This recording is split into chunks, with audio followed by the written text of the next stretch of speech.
welcome back to another video. Today's topic is going to be 10 reasons to stay alive. It was originally going to be 10 reasons to be happy.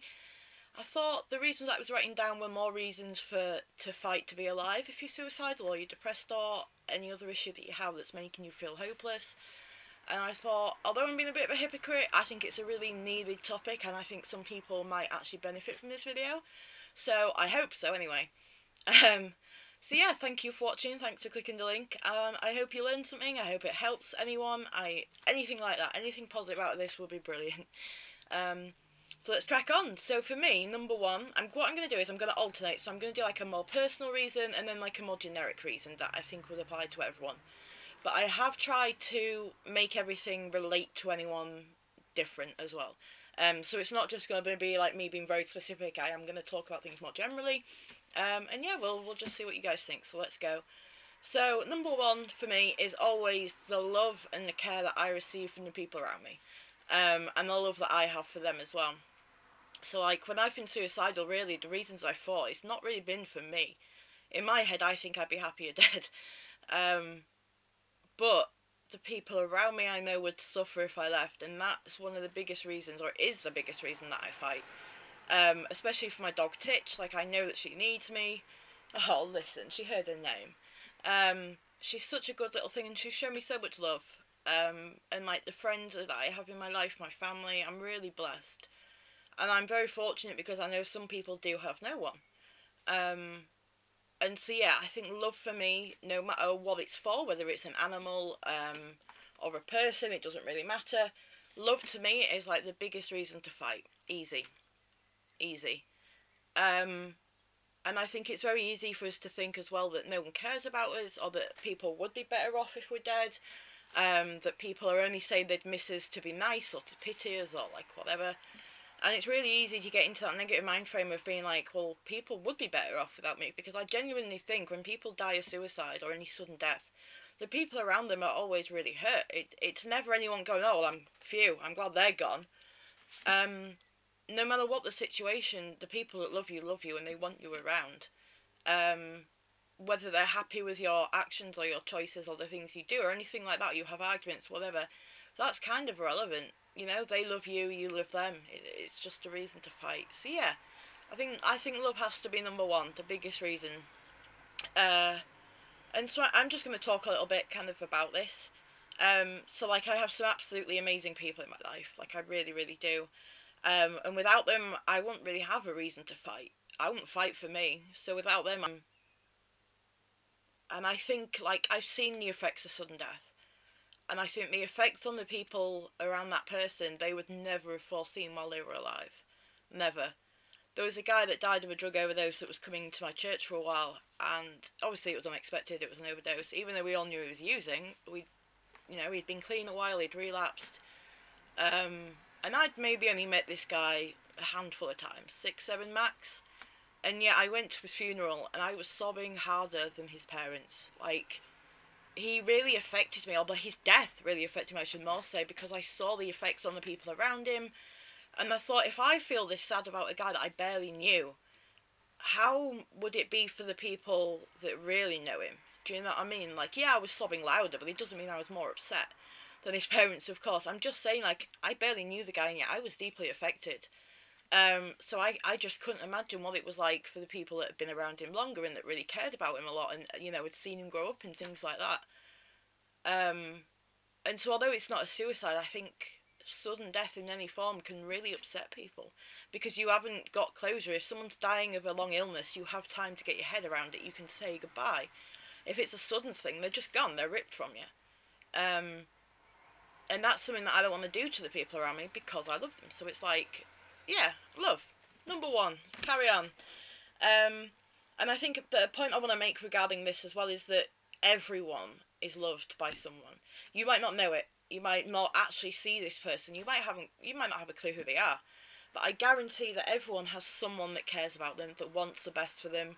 And there's someone praying for someone in everyone's life. Like, I heard an interesting thing that anyone that comes to Christ has been prayed for before. Don't know if it's true, I just thought that was interesting. And looking in my life, I can see that I had a lot of prayers for me happening around the time I came to my faith. So I don't know if that was linked, just an interesting little thing in my mind about the timing. But basically, yes, so this brings me neatly to number 2, which is that we all have a purpose. This is a more generic reason. This is one that I believe applies to absolutely everyone, no matter who you are, no matter what you do, what you believe, what age, sex, race, it doesn't really matter to me. Like, absolutely everyone has a purpose. It doesn't matter about your social status, how much money you have, the car you drive, how pretty your partner is, how many kids you've got, like, how clever they are. Like, none of that shit matters. But the one thing that does is that if you are alive right now, then you have a purpose. Like, I personally believe that everything happens for a reason and that nothing is by chance. Nothing is a total coincidence. So if someone is alive in this world right now, then they have a reason to be here. Whether they know that reason or not, there is almost like a destiny or a fate, if you want to call it that. Like, this person has a reason to be alive in the world that they're in. And this applies to everyone. You might not know your reason. I don't know my reason. And I'd love to, because I think it would help me fight more. But I just believe that we all do have a purpose. We may never find out what it is. Like, it could be one day to help someone who's really struggling that you meet in the street. They go on to tell their kids about you, and you may never see this person again in your entire life, but this person could affect, like, their children, and then be like, oh, that, you know, this person did a really nice thing for my mum. They see someone in the same situation, so they pass it on. It's like kindness just rippling. And that could be someone's purpose. It could be something a lot bigger. You know, you could start World War III. Like, it's probably going to happen with Trump and bloody Putin, but, you know, never mind. Now I can do about it anyway. I can just hate them from a distance. Let's not go on to politics. Oh God, no, let's not do that. But basically, yeah. So in my mind, everyone that is alive right now has a purpose. You're not here by chance. You're not an accident. You're not a mistake. You're not just randomly here. You've been put here. You have a purpose for your life. You have a reason to be alive. And you may not know that reason, but I guarantee that usually someone's purpose will eventually be for good. There are some people whose purpose is to be bad, and I believe that's more Satan using that person. But I do believe that, again, we all have a purpose, and eventually that purpose is for the greater good. Even if it means going through something really bad at the beginning to get to somewhere a lot better at the end. And that time period could be not even a lifetime, that could be thousands of years. I don't even know. Like, it baffles me, this kind of shit. Like, I love it, yeah. But I would like to think that no matter how bad the thing you're going through is, there's a purpose for it, and there is a meaning. It's not just you suffering for some cruel, completely meaningless reason. You are learning from your pain, which is something I'll get onto later, that, like, the bad things in our life will make us appreciate the good more. It's like that phrase, you can't see the stars until it's dark outside. And it's like, you need the bad to be able to know the good. If everything was good, it would just be, oh, this is okay. Because we have bad, we have great. Because we have terrible, we have, like, amazing. Like, it's contrast, it's duality and polarity. We have to be able to see the opposite to appreciate the other thing. And so, yeah, I just want to say that if you're watching this and breathing, and please breathe, it helps, then right now you have a purpose, you have a meaning, you have a reason to be alive. And I guarantee you that in my mind. And I would not say that lightly. You can be used for good. You can change your life to be good for you and for the people around you. And I 100% believe that. And I do believe that sometimes we have to go through things to teach the people around us something. Whether it's for them to be more understanding of people, or compassionate, or empathetic, or to learn something that they can then use in their, like, future lives with someone. So, for example, my friend Andrea was a nurse, like, years and years ago, and her doing that means that she's been able to be more caring with me, and, like, more helpful in terms of, like, the physical stuff, because she's used to it. It's what she does. And thank you, Andrea. But yeah, like, you don't know what you're going through now, how that will affect you for the future, in maybe a bad way, but also a good way. And you don't know what it's teaching you until you've learnt that lesson, if you get me. And so you just kind of got to get through it and learn the lesson. Which... Okay, so just to give you another example of kind of what I'm saying about this, and things in our present or our past leading to the future events that will be helpful, is kind of how seemingly, like I say, random events can work together to create something positive. So I'm going to tell you about how I met my dog Titch. Now, at the beginning of my life, for like up until maybe only 6 years ago, so maybe I was 20, I was absolutely terrified of dogs. Like, if I saw one, I'd cross the street. If it was on the same side as me, I would never go near them. I would, like, shrink away from them. Um, I was terrified, like, and I don't even really know why. I think my dad told me I got chased by a dog when I was really young, but I don't remember anything. But yeah, they just always scared me. I was always scared if they barked or they tried to jump up at me that they were going to attack me. And I was absolutely petrified. Take away, adding that in, I would never have got a dog. Never, unless something had changed. Like, absolutely never. It just wouldn't have occurred to me. I was very much a cat person. I was always like, yeah, cats are much better. No, hang on. I was reading the book called E Squared, which is talking about how, like, our thoughts and our beliefs shape the world around us. Almost like the law of attraction, The Secret, that kind of thing. But it gave you experiments that were self, which I thought was good. And basically, the first thing I was reading was about how we can kind of attract things, and that if you ask for something, you may get it in a form that you didn't expect, but you may get it. Especially, you will get it if you expect you're going to get it. And so I was like, okay, well, you give it a time limit, so it's 48 hours, and I said, right, universe, you've got 48 hours to show me that something can change. Don't care what it is, I don't care how small or how petty it is, I want to know something in my life can change. And at this point, I was sectioned, I was on a ward, and so I went out and I'm reading this book on leave, just laid on some grass on the Strain Harrogate, which is like a huge patch of grass and trees, and I hear like this, and I looked up, and I swear to God there's a dog here, and like normally I'd have just evacuated myself. I literally just shat myself. And I looked at it and I thought, oh, it's so cute. First time I'd ever found a dog cute, honestly. And it was just smiling at me and like trying to lick my face like I was his long lost owner. And I was never scared after that. Even now I can be around aggressive dogs. But then how this would lead on to Titch is then obviously, so I'm no longer scared of dogs. I then have something really bad happen to me in my flat with someone, and I had an appointment the day after, and so in the morning I go down. I didn't want to be in the flat, I didn't want to be in there because of what had happened, so I said to my worker when I met her at outside, can we just go for a walk, I don't want to be in here. We went for a walk, went to like this little bridge over a little beck that was near where I lived, and we're talking, I'm telling her what happened, I'm crying, I'm upset. And then suddenly I feel these little paws on my legs, and I look down and there's Titch. Although at that point she was no name to me, just a dog. And the lady, she was jumping up at me, she was licking my hand. And the lady said, oh, she's not normally like that with strangers, you must know her. And I said, no, I don't know her. Well, she said, oh, she clearly likes you, would you walk her?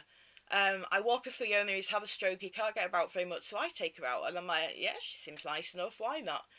And so if I'd never have had this, like, relief of my fear of dogs, I would never have been able to do that. I'd have probably cat myself again if she'd have jumped up at me. And then obviously, I fell in love with her. I saw she was being abused and I just wanted to get her out of there. Like, I couldn't. And so yeah, bought her, got her out of there, and now she's my little darling. So it's like, there was a list of things that had to happen before. Okay, so number 3. And this is, I don't want to waste all I've had to get through. And I think this is something a lot of people could maybe relate to, is that I've gone through so much up to this point that if I now give in, it's just been for nothing. Like, everything that I've had to fight through, everything that I've managed to survive, like, and just thinking about the way I've felt, like, the emotions I've had to get through, the pain that I've been through, I don't want to waste that. Like, it's been hard to get through, and I didn't think I'd make it, and I still really don't understand how I'm still alive, in all honesty. But again, that comes back to me believing that everything happens for a reason, I guess, and that I've just got to accept that I'm not meant to be dead. But it feels like if I give up now, all the work I've put in is just wasted. Like, all that pain and the fear, like, for nothing. And I feel like if I die, like, especially through suicide, like, the people that have hurt me have won. And I'm too much of a stubborn bitch to want that to happen. Like, yeah, I don't want to let them win. I don't want them to get the upper hand almost. Like, they've succeeded, haven't they, if I die? Like, I don't want that to happen. Even if it is just sheer pettiness, I don't really care. Like, I'll be I know I'm not exactly my own biggest fan, but even I concede that, like, what I've gone through has made me a better person. I'm more compassionate, more understanding, more empathetic. Like, I get why people are standing of that than I used to be. I'm certainly, I don't really like who I was. Like, when I was 14, I was a bit of a bitch, to be honest. Like, definitely. And I much prefer who I am now, even though I still hate myself. Like, I really hated myself. No, I really hate who I was back then, even though at the time, I guess I hated myself back then as well. Sorry. I've made a lot of mistakes, but I think if we can learn from it, like, it's not been wasted. And really, what I mean, like, if we do something wrong, we learn then towards right next time. And I think that can be really invaluable, like, in life. Like, we all have got to do X, Y, and Z. And so we do learn. Like, the mistakes are for us to learn from, definitely. And it's like I'm saying about our pain, like, we're here to learn from our pain and become better people through it. As hard as it is to get through it and to think like that, like, I think it's true. I think it's true. You might not agree. Like, I'm not going to speak for you, obviously. I just think if we can learn from something that we've done that didn't go right, like, or didn't go how we wanted, we can learn from it. We can gain something from that experience, even if, and in my view, like, the purpose of life is to learn. That's all it is, it's to learn. And also to be able to learn to love without fear. Like, I think love and fear are the key kind of forces in life. I don't know if you guys have ever seen Donnie Darko, but it mentions that love and fear are opposites. And at the beginning, when I first ever watched that, I'm like, nah, like, it's not that simple. There's a lot of things in between. But then I looked at it. For example, things like racism or homophobia is a form of fear. It's a fear of either what someone doesn't understand. It's a fear of something. Any ism is like a form of fear of that thing. Even though people are like, I'm not scared of nobody, whatever. You are. You're scared of what they either represent, you're scared of what they kind of mean to you. Like, there's something about them you fear, because if you didn't fear them, you'd love them. It's as simple as that. And I just think life is about learning and learning to love. Like, how to choose the right force in life to side with. That's it, the dark side. And it's deciding which one you're going to go for. There's like an ancient he says you have two wolves on your back. You have the good wolf and the bad wolf. And they decide what you do in your life. And the kid says, well, how do I know which wolf is going to win? And he says, the one that you feed the most. So it's like, if you can feed the good wolf more than you feed the bad wolf, that good wolf is going to be stronger. That good wolf is going to be a bigger impact in your life. And so it's all about choosing the right thing. Like, and I think as long as our intentions are good, it doesn't really matter what happens after that. Like, if you go into something with good intentions, that to me is what counts. If you try and hurt someone and you succeed in that, yes, you succeeded, but it's a bad thing. It's not you do something correctly or not. It's the intention behind it. Okay, so moving on to number 4, we have that people can and do change. This is key to me. Like, we've all heard the phrases like, once a cheater, always a cheater, once a liar, always a liar. And I think although to a certain degree they may be correct, I do believe that anyone can change. But the key is they have to want to. So you can't just be like, yeah, I don't really care about that, but I guess I should change it. You've got to care enough to change it. But you get me, like, mental health, physical health, I think a lot of it is our attitude, a lot of it is the way we look at it. We can have a disability and still live a very fulfilling life, a very fun life, a very happy life. A disability doesn't mean it has to be a negative in a way. It can be something that pushes you to be a stronger person, a more loving person. Like, the phrase is like, once a cheat, always a cheat, implies that once someone does a certain thing once, they're always going to do it again. And that's not really true. Like, I think a lot of us, we do something once, we think, shit, that wasn't right. And even if we got something good out of it or not, okay. So basically, like, odds are, if you're regretful about doing something, you're going to try and not do it again, aren't you, basically? And yes, you may do it again. But it doesn't mean that because you've done something once or twice or 3 times that you're always going to do it. You have the opportunity to change something. Whether it's an addiction, whether it's a thought pattern, whether it's a certain behaviour. Like, anything can be changed as long as you want to put the work in. Anything. So that really means that you've always got hope. You can always change something about yourself. There's always a way that you can improve. And I think as long as you care about something enough, you... Sorry guys, my camera died then, so I'm going to have to probably say what I just said again, so I'm sorry if I'm repeating myself. Basically, I was just saying that anyone with physical health issues is a boss. Like, if you can handle that, like, kudos to you, because I couldn't. People like slip discs or amputees, anything like that, like, I really feel for you. And honestly, I think you guys are so brave and strong, because I could not handle that day to day, like, for my life. So, yeah, props to you guys, complete. Okay, so number 6 is something that I realised in hospital, and this is something that I think again applies to everyone, and then it's that we all have a talent or a skill, something that we can do really well. And it could be anything. It could be like art, it could be drawing or painting, it could be music, it could be singing, it could be dancing, it could be horse riding, it could be being good around pets or being good with children or making people laugh. Like making people feel like people care about them or that they're special or like they're cheer people up, like anything like that. We all have something that we can do. And usually we're like the only person in our life or one of the only people in our life that has that ability. Like I think God, or whatever you want to call it, puts us with people that we can support with all of our own different skills. I think like in every group of friends you've got like a mixed group of skills and abilities and knowledge. So it's like, I don't know, I just think we all have something that we can um, especially to the people that we care about around us, the people that are in our day-to-day. For example, like I was in hospital with a guy, I won't say his name, but he was really psychotic, bless him, like very psychotic to the point he wouldn't really talk, he just, and we're playing, um, and bless him, he couldn't spell the word the, and I'm not exaggerating, this is not a lie, like he mixed, and yeah, if you gave this guy a guitar, he could play the most beautiful and complex melodies. It was amazing. Like, and it's like this guy can barely talk, he can barely walk, he's not functioning, he can't even spell the word the, and yet you give him a guitar and yet he can play all this like amazing music. There was other people I met in there, like people that had a really good way of putting people at ease. People that were amazing at art. There was a lady in there who was really depressed, like really bad. She'd completely given up, basically. I think she'd been ill quite a lot of her life, and she just got to that point where she'd given up. And yet, if you gave her a pencil, she could draw like photorealistic images to the point where when she showed me a picture she'd done, I thought it was a photograph, like a black and white photograph. And I'm like, oh, that's a really cool photo. And she's like, no, I drew that. I genuinely couldn't believe it. I looked through her portfolio and it was insane.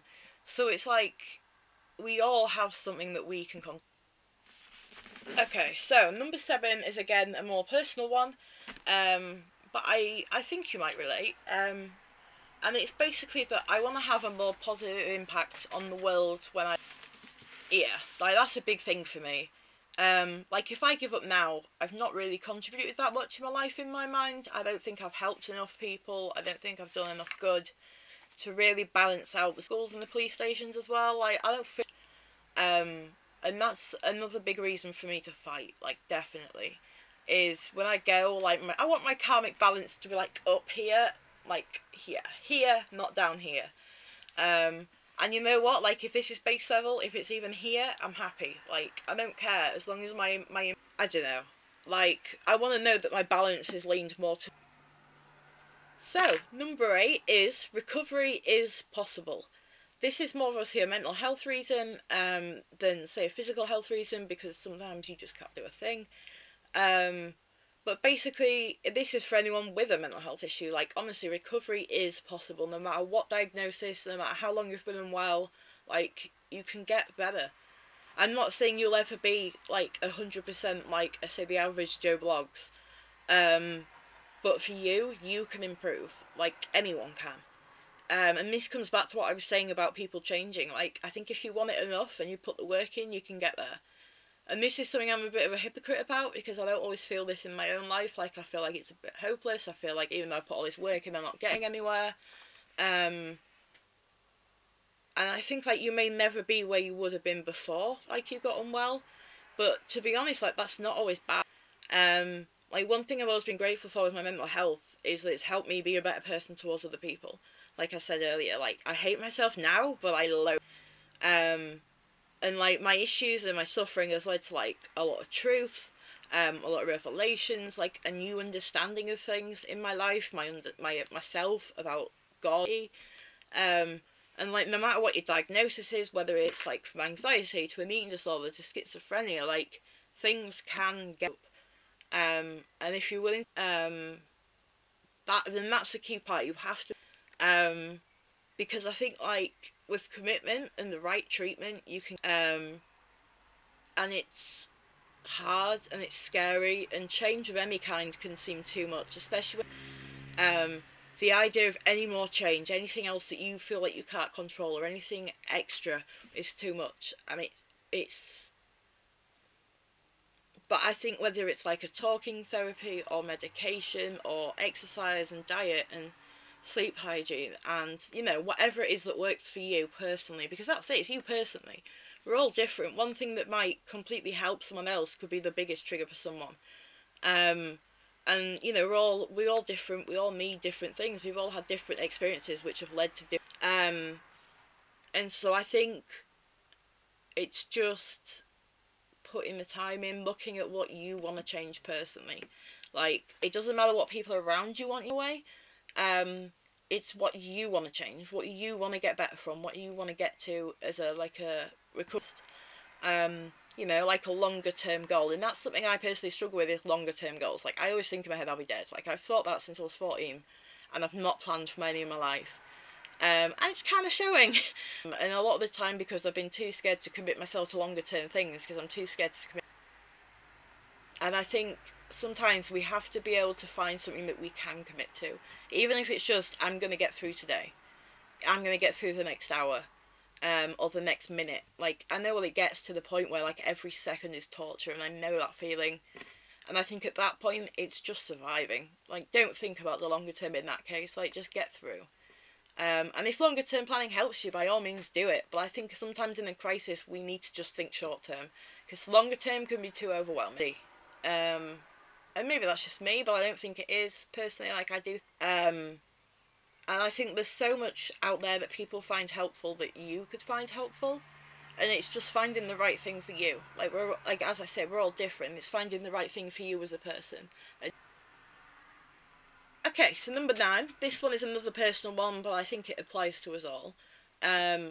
Personally, it may seem a little controversial. And I don't mind if you don't agree with me. Like, that's completely fine. Everyone is welcome to their opinion, and I respect yours, and I ask that you respect mine. And this is that I don't feel like God has given up on me just yet. And that's a big thing for me. Like, I don't know. I do believe in God. I'm not sure really what I believe about the characteristics anymore, or kind of like an organised form of faith, but I definitely believe there's like a loving source, a loving creator out there, no matter what you want to call it, whether it's Gaia or nature or the divine, the source, creator, God, Allah. Like, it's all the same name. It's all different names for the same thing, the same force, which I believe is a force of love.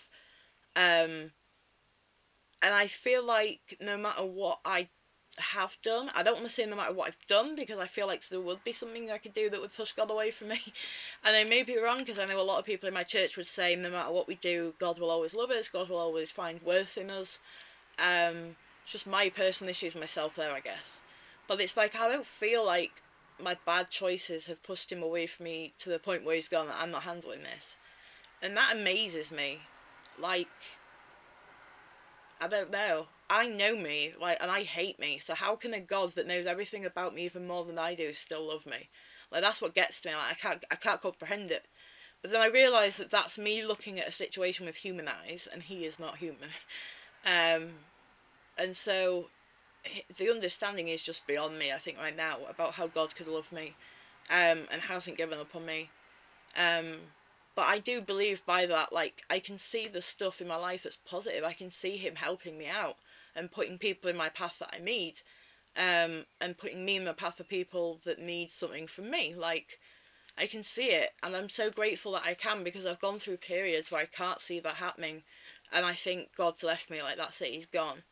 But there's a really nice poem called Footprints, and I'm gonna put it in the link below. In fact, I'll put it in the description below.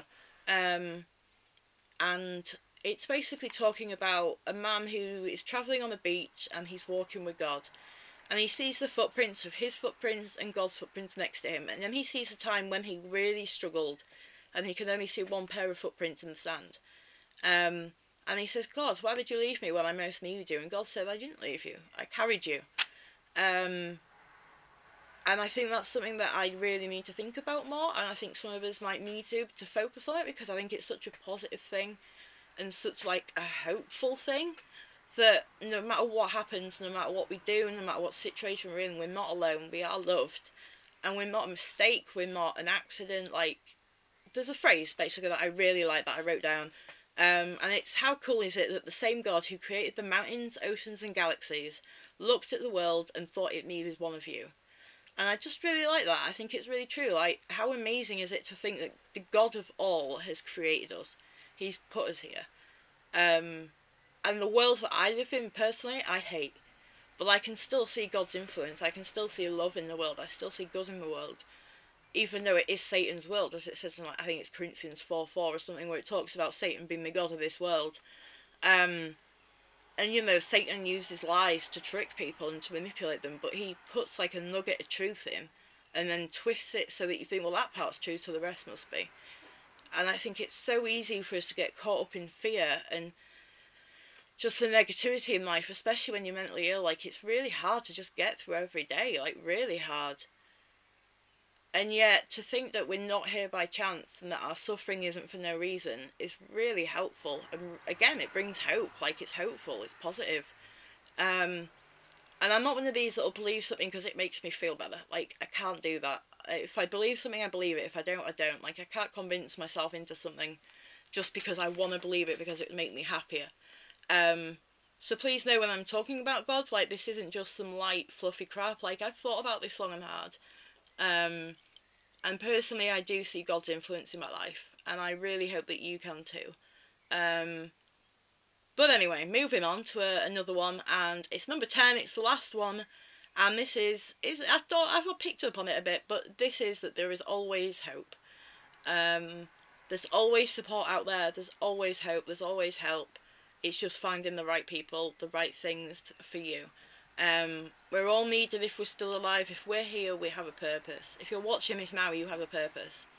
And if you're alive, it's not by accident. Like, I can guarantee that. And I'm starting to see it's usually for the longer term good, even if we have to get through the shit first. And even sometimes the things we go through aren't always for our own good, but the ones that we love or the people around us. And it's hard to really accept that because you think, well, shit, it's my life. I need something good in here.